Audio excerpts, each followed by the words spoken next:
Government के अस्पतालों में फ्री में डायलिसिस होता है। जिस किसी शख्स को फ्री में डायलिसिस होता है बगैर कोई पैसे लिए, आप बताइए काम एक एमएलए कर सकता है? और हैदराबाद में तो हुकूमत के पास पैसा कम है बनिस्बत मुंबई और महाराष्ट्र की। मुझे अफसोस इस बात का है कि जिस शख्स को आपने 3 मरतबा यहां से अपना आमदार बनाया, उनके पास दिखाने को कोई काम नहीं है, कोई दिखाने को कोई काम नहीं है, और सिर्फ यही बोलेंगे कि देखो मेरे को हराने को आए हैं। क्या बोलेंगे? देखो मेरे को हराने को आए हैं, मुझे घर में बिठाने को आए हैं। जब मजलिस इलेक्शन हैदराबाद में लड़ती है, मैं भी पार्लियामेंट इलेक्शन लड़ा। अभी हालिया पार्लियामेंट इलेक्शन में बीजेपी ने किसी को उम्मीदवार बना दिया था, वो बड़ी मशहूर हुई। तो जब वो बीजेपी का कैंपेन शुरू हुआ तो बीजेपी के जितने बड़े बड़े नेता रहते हैं हैदराबाद में, वो बोले कि मजलिस को हराना नामुमकिन है। इसलिए नामुमकिन है क्योंकि जो कोई भी ओवैसी या मजलिस के एमएलए के पास जाता, ये लोग उसका काम करते, ये नहीं देखते कि वो बीजेपी का है, हिंदू है, मुसलमान है, फुला है। जो हमारे पास आता हम उसका काम करवाने की पूरी कोशिश करते उसके लिए। ये तरीका है मजलिस इत्तेहाद मुस्लिमीन के काम करने का, इसीलिए हम इलेक्शन जीतते। मगर ये जो यहां पर जो साहब है और हमारे जो मुखालिफ है, वो समझते हैं कि नहीं ये दोनों भाई खड़े होकर जज्बाती तकरीर करते, हिंदू मुस्लिम करके जीत जाते। अवाम इतनी पागल नहीं है, अवाम बाशऊर है, बाखबर है, और जो कोई भी अवाम को बेवकूफ समझता है, अवाम उसको 20 तारीख के दिन हराएगी इंशाअल्लाह ताला।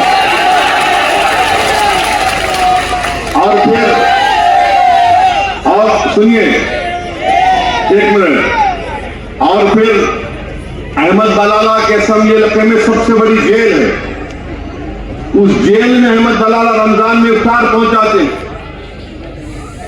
क्या करना है? इफ्तार पहुंचाते। कई लोग आते बोले जाओ इफ्तार खिला के आओ उन गरीब जो लोग जेल में हैं। ऐसे कई डेवलपमेंट के स्कीम्स हैं जो हम यहां पर कर सकते, गवर्नमेंट में बहुत है, मगर 15 साल का एक लंबा अरसा गुजर चुका है। तो मेरी आप सदवन गुजारिश है कि जब आप 20 तारीख को वोट डालने जाएंगे तो आप बड़ी सोच समझ कर अपने वोट का इस्तेमाल करिए।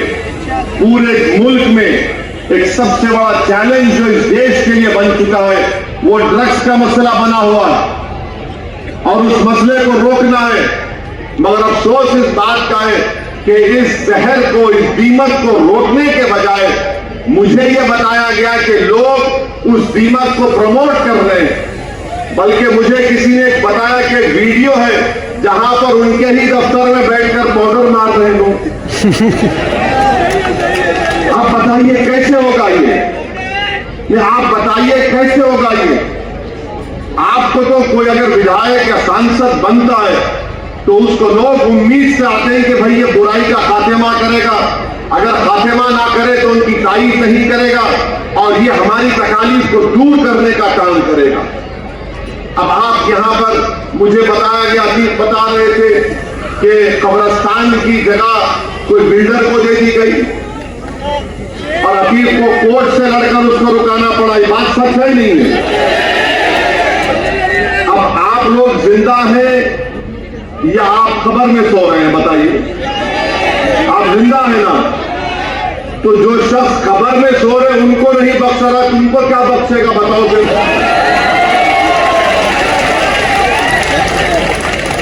आप समझिए हमारी बात को। जो खबर में सीना तान कर सो रहे हैं उनको डिस्टर्ब कर रहा है, उठो जाना है।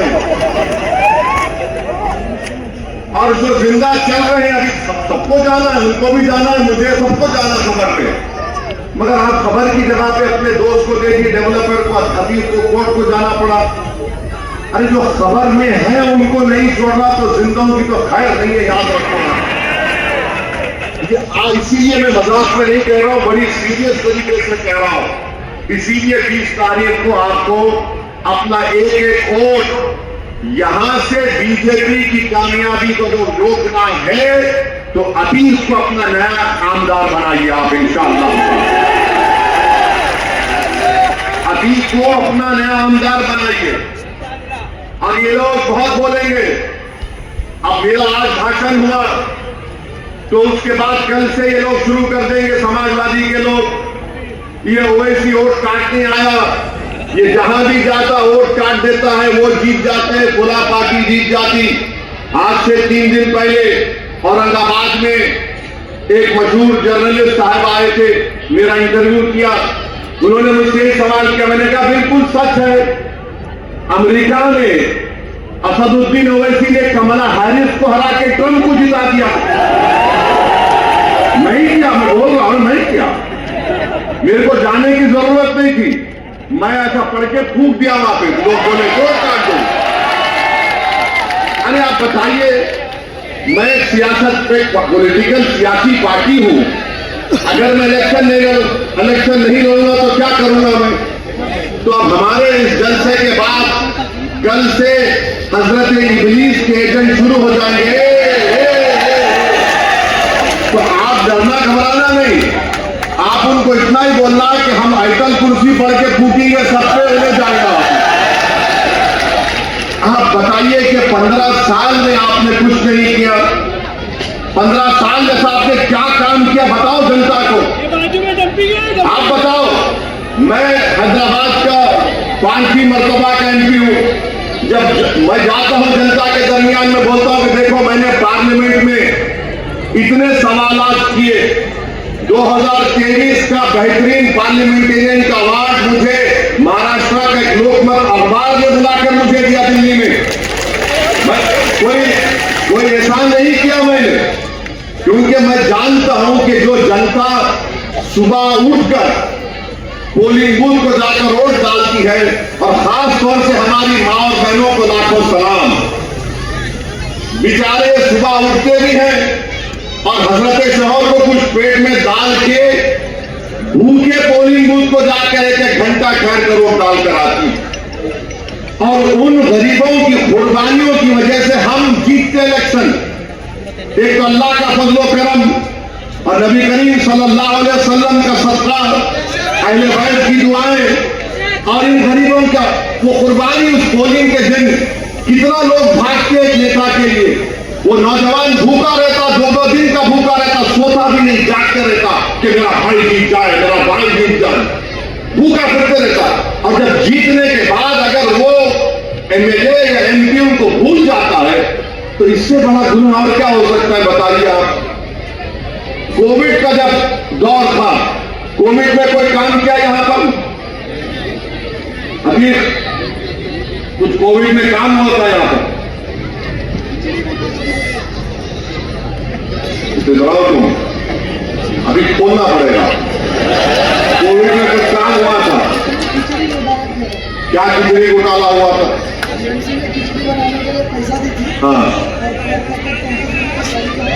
हाँ, अच्छा खिचड़ी भी खा लिए।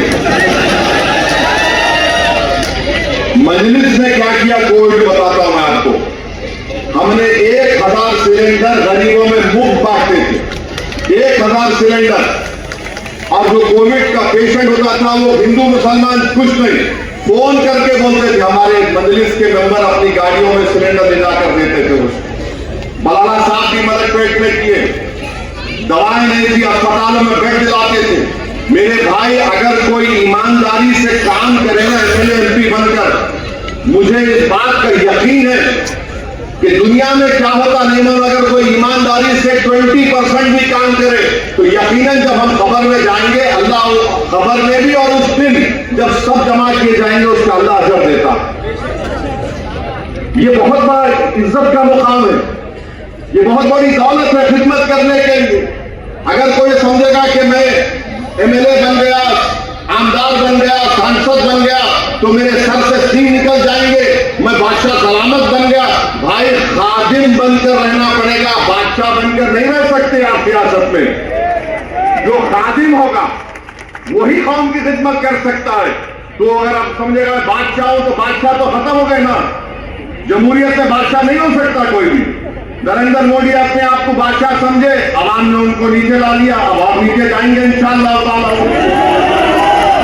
तो मेरी आप तमाम से गुजारिश है कि 20 तारीख के दिन आप अपना एक और मजलिस इत्तेहादुल मुस्लिमीन के उम्मीदवार अतीक अहमद के अतीक साहब के हक में इस्तेमाल करें, उनको कामयाब करें। अब दूसरी बात यह कि आप क्यों वोट दें मजलिस को। एक तरफ तो ये उद्धव ठाकरे की क्या है महाविकास है, क्या है मगाड़ी बोलो, हाँ। दूसरी तरफ शिंदे फडणवीस का महायुति है उनकी। अब आप मेरे को बताइए, उद्धव ठाकरे जब ये एमएलए थे, यहां के मौजूदा एमएलए विधानसभा में मौजूद थे, उद्धव ठाकरे ने खड़े होकर ये बयान दिया एसएम महाराष्ट्र की विधानसभा में कि हमारे पार्टी के ही मेंबर्स ने 6 दिसंबर के दिन बाबरी मस्जिद को तोड़ा और हमको इसका फख्र है। तो अगर ये उस कॉम्बिनेशन में है तो उद्धव ठाकरे को लाओ ना तुम प्यारे यहां पकड़ के, लाओ ना उद्धव ठाकरे को लाके बात बोलो गोवंडी में, क्योंकि तुम तो बोल रहे हमारी सरकार आ रही, हम इतना देंगे, 3000 देंगे। वो शिंदे बोल रहा है कि मैं 1500 दिया। जो जो आपको पैसे दे रहे लो, आप छोड़ना नहीं लो उसका लेके, क्योंकि ये इनके बाप की दौलत नहीं है, ये आपसे लूटी हुई दौलत है। याद रखो मेरी बात को, ये कुदरत का निजाम है। तुम जुल्म करके निकालो, अल्लाह बोलता ठीक अब तू जाना चुनाव में निकाला, ये कुदरत का निजाम है। तो अब जब उद्धव ठाकरे ने असेंबली में बात कही, हम पूछना चाह रहे समाजवादी पार्टी के अध्यक्ष अखिलेश यादव से कि क्या तुम उद्धव ठाकरे की इस बात से मुत्तफिक हो। मैं इनसे नहीं पूछ सकता, मेरा डायरेक्ट अखिलेश यादव को मैं देखता हूं अपने लेवल पे। अब बोलो आप, जो विधानसभा में खड़े होकर बोल रहा है कि हमारी पार्टी ने बाबरी मस्जिद को शहीद किया, शिंदे भी वही बात बोल रहे, फडणवीस भी वही बात बोल रहे, वही बात दोनों बोल रहे, तो फर्क क्या है बताओ मेरे को आप। अगर कोई यहां पर 55 साल के कोई शख्स होगा तो वो जानता होगा कि श्री कृष्णा कमीशन की रिपोर्ट में बाल ठाकरे के बारे में क्या लिखा गया था। हम वो सब भूल जाए हम लोग, बाबरी मस्जिद को भूल जाए, श्री कृष्णा कमीशन को भूल जाए, लोग कैसे वहां पर मुंबई की सड़कों पर जो तमाशे हो रहे थे उसको भूल जाए। क्या क्या भूल जाए हम लोग। मेरे अजीज दोस्तों और बुजुर्गों, इसलिए हम आपसे अपील कर रहे हैं कि 20 नवंबर के दिन मुत्तहदा तौर पर आप अपने एक वोट का इस्तेमाल करिए। क्या इनकी आइडियोलॉजी है, क्या इनकी सोच है, कुछ नहीं है। देखिए इलेक्शन हम भी लड़ते हैं और कोई भी लड़ेगा, मगर इलेक्शन लड़ने के लिए अगर कोई बोलेगा कि मैं शख्सियत हूं, मैं एक शख्सियत हूं, मेरे को वोट दो, तो कभी भी उसको वोट नहीं देना। आज साथ देना जमात का, आज साथ देना उस पार्टी का जो बरसों से एक ही चीज बराबर कह रही, सत्ता आए या ना आए। आप यहां पर क्या कर रहे कि नहीं मैं आपका हूं, मुझे मत हराओ, मुझे ही वोट दो, मैं ही कर सकता हूं। आपने कुछ नहीं किया। अभी कोई बता रहे थे कि कचरे की कुंडी में भी इनका कोई लोगों का हिस्सा हो, नहीं मालूम मुझे। इतने चीजें यहां पर आपके सामने है। तो मेरी आप तमाम से अपील है मेरे अजीज दोस्तों और बुजुर्गों, डरने और घबराने की जरूरत नहीं। और एक और चीज, जो भी सियासतदान होता है, मैं भी तकरीर करता हूं और बहुत अच्छी तरीके से अल्लाह ने मुझे ये नेमत से नवाजा अपने नबी करीम सल्लल्लाहु अलैहि वसल्लम के सदके में। मगर मैं अपनी तकरीर में गाली नहीं देता हूं किसी को, बोलता हूं मोदी के बारे में, सब आरएसएस के बारे में, सब अखिलेश के बारे में, मगर अगर कोई नेता किसी को कुत्ता कहे तो क्या बातें बताइए आप। ये जबान होगी, ये मियार होगा कि जो तुम्हारे साथ नहीं है उसको गाली दे दो। अभी मुझे बता रहे थे कि जब वो कुछ काम कर रहे थे लाइब्रेरी की जमीन के लिए कर रहे थे तो उनको भी आप नवाज दी अपनी जबान से। अरे भाई तुम इतने गुरूर में क्यों हो? ऐसे 56 असदुद्दीन ओवैसी आके दुनिया से चले जाएंगे और आवाम की खिदमत करेंगे, मगर ये हमारे लिए एहसास है कि आवाम हमको कामयाब करती है। अगर कोई समझ रहा है कि मैं हूं तो तुम्हारा फायदा नहीं मेरे भाई।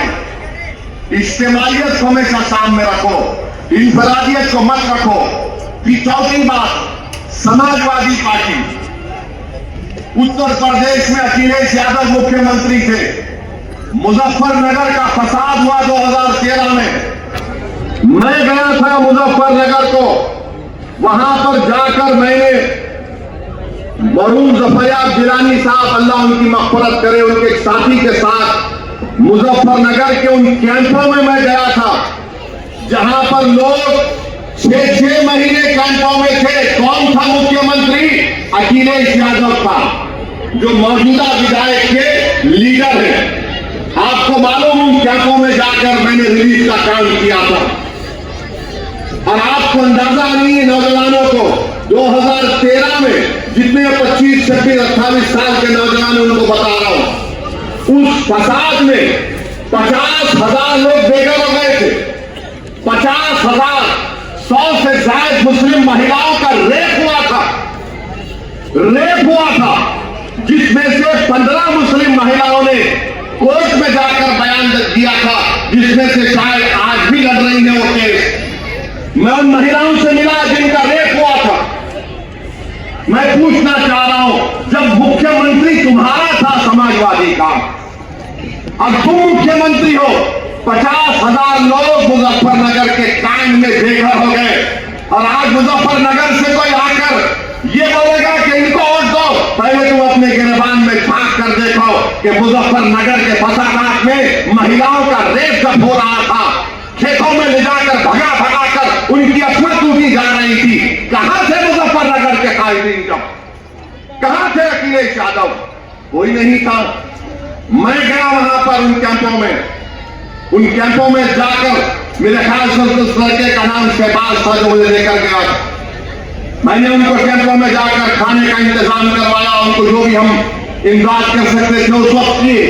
मगर ये बोलना कि समाजवादी पार्टी बड़ी वो है, खुला है, अरे 50,000 आजादी के बाद इतने ज्यादा लोग एक इलाके से नहीं हटाए गए थे जो अखिलेश यादव के दौर में हुआ।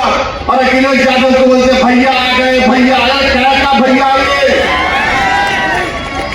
और नारे लगाते भैया पे जवानी कुर्बान, कहीं की जवानी कुर्बान, हमारी औरतें कुर्बान हो गई, घरों बार लुट गया। ये और बात है कि आप भूल गए, मगर मैं नहीं भूला। जब कोई आकर मुझे अखिलेश यादव के बारे में बात करते, मैं उनसे ही पूछता हूं, क्या तुम्हारी मां और बहन की इज्जत लूटी गई? वो नाराज होते हुए क्या बोल रहे आप? मैं इसलिए बोल रहा हूं कि नहीं हुआ ना, तो तुमको गम नहीं है। मैं देख के आया हूं, मैं उन अपनी बेटियों को देखा हूं उस वक्त जो पर्दे के पीछे से इतना चीखें मार कर रो रही थी कि कोई इंसाफ नहीं करा उनके साथ। मैं जानता हूं मुजफ्फरनगर के कांड में क्या हुआ। अब लोग बोलेंगे कि 2013 की बात 2024 में क्यों निकाल रहा है? मेरे भाई, तारीख को दोहराना, अगर हम नहीं चाहते कि तारीख दोहराई जाए तो जालिम के जुल्म को हमेशा याद रखो, चाहे वो श्री कृष्णा कमीशन की रिपोर्ट हो या 2013 का दंगा हो मुजफ्फरनगर का। तुम अपने सियासी मफाद के लिए भूल जाते हो, मगर असदुद्दीन ओवैसी नहीं भूलेगा इनके एक गम को। मैं जब तक जिंदा रहूंगा, लोग कुछ भी बोले, जो लोग हमारे लिए काम करते हैं, जो मुझे जानते भी नहीं है, मेरा फर्ज है कि मैं उनके लिए लड़ूं, मेरा फर्ज है कि उनके इंसाफ के लिए मैं लड़ूं।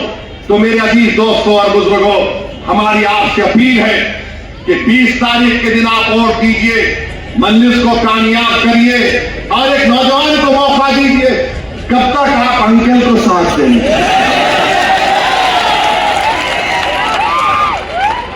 अंकल को आराम करने दीजिए, देखिए, give him some rest please. उनको भी तस्बीह हाथ में लेके अल्लाह अल्लाह करने दीजिए। अतीक है, अतीक दौड़ेगा। आपको 15 साल का मौका आप दिए, मेरी आपसे अपील है कि आप अतीक को 10 साल का मौका दीजिए। और अगर अतीक 10 साल में काम नहीं करेगा, बल्कि 5 साल में नुमाया तब्दीली नहीं दिखाएगा, तो असदुद्दीन अवैसी अतीक को 5 साल के बाद टिकट नहीं देगा यहां से, इंशाअल्लाह ताला। मैं वादा करके जा रहा हूं, एक मौका दीजिए आप डरिए मत। एक बात याद रखिए, 15 और 17 तारीख के दरमियान में हजरत इब्लीस के एजेंट आएंगे, आकर आपके कान में खुस करेंगे और क्या बोलेंगे? अतीक जीता तो क्या गवर्नमेंट बनाएगा? अतीक जीतेगा तो क्या मंत्री बनेगा? अतीक जीतेगा तो क्या करेगा? अरे देखो, अगर अतीक को तो वोट डाले तो कहीं भाजपा निकल जाए, तो उसका जवाब ये वायरस फैलाएंगे कोविड का, ये कोविड का, मेरे पास इसका वैक्सीन है। तो अभी से इन लोगों को इंजेक्शन लेके जा रहा हूं। अब जिस्म के किस हिस्से पे दे रहा हूं आप तय कर लो, मैंने बोलूंगा। तो मेरा बोलना यह है कि इंजेक्शन ये है कि इत्तेफाक और इत्तेहाद इन तमाम ताकतों को शिकस्त दे सकेगा।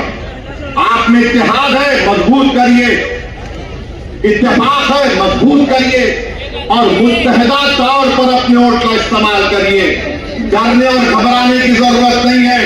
लोग बोलेंगे अरे एक अतीक जीत जाएगा, मजलिस के 4-5, 3-4 जीत गए इंशाल्लाह, तो क्या करेंगे? तो याद रखो, आप असदुद्दीन अवैसी एक पार्लियामेंट में अल्लाह के करम से रहमतुल आलमीन कमली वाले के सदके में 540 पर भारी पड़ता है कभी। तो तादाद, अगर सुनो, अगर कोई बोलेगा तादाद नहीं है, तो फिर करबला में क्या तादाद थी? बदर में क्या तादाद थी?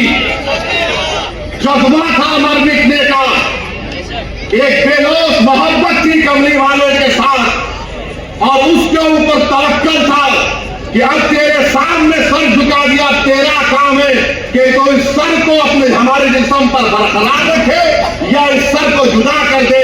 मगर जब हम अपना दिल दे चुके, जब हमारी सोच पूरी हो चुकी है, तो मेरी आपसे गुजारिश है कि आप डरने और घबराने की जरूरत नहीं है। ये लोग आकर आपको कंफ्यूज करेंगे, अरे नहीं बाबा ऐसा सोचो, ये गलत है, एक मौका दे दो उनको, फिर एक और ड्रामा होगा।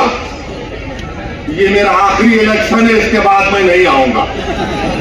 ये भी डायलॉग मारेंगे, क्योंकि हम लोग उसी कबीले के ना, हम लोग, हमको सब समझ नहीं आता।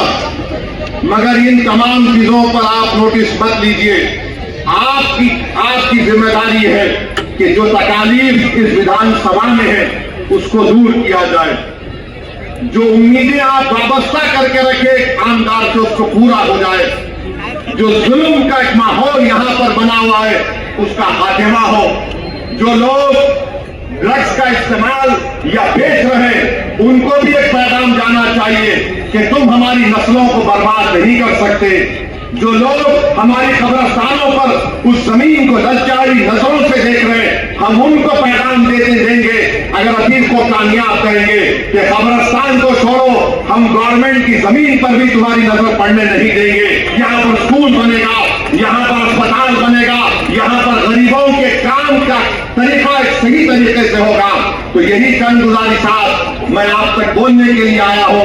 मैं माजरत चाहता हूं, मैं और ज्यादा बोलना चाहता था, मगर यहां से मुझे भिवंडी वेस्ट को जाना है वारिस पठान के लिए। तो मेरी आपसे गुजारिश भी है कि आप कसरत से दुआ करिए मजलिस इत्तेहादुल मुस्लिमीन के उम्मीदवारों के कामयाबी के लिए। आप कसरत से दुआ करिए कि एक नौजवान खड़ा हुआ है, एक नौजवान बहादुरी और बेबाकी के साथ एक 15 साल के एमएलए के खिलाफ खड़ा हुआ है। एक नौजवान शिंदे और फडणवीस की हुकूमत के खिलाफ खड़ा हुआ है। इस यहाँ की जनता के इंसाफ के लिए मुझे पूरा यकीन है कि हमारी माँ और बहनें अपने दुआओं से उस नौजवान को नवाजेगी। मुझे पूरा यकीन है कि यहाँ के बुजुर्ग इस नौजवान की सरपरस्ती करेंगे। मुझे पूरा यकीन है कि यहाँ के गयूर नौजवान अतीत से खंडे से खंडा मिलाकर इंशाअल्लाह ताला 20 तारीख को उसको अपना नया विधायक बनाएगी और 23 तारीख के दिन अतीत को दूल्हा बनाकर इंशाअल्लाह ताला पूरे गवंडी में उसको फिराएगी। बहुत बहुत शुक्रिया। मेरी आपसे गुजारिश है कि पतंग के निशान पर बटन दबाइए, अपने इत्तेहाद का सबूत दीजिए और मेरे साथ नारा लगाइए, नारे तकबीर, नारे तकबीर, पतंग को, पतंग को। अस्सलाम वालेकुम व रहमतुल्लाहि व बरकातहू।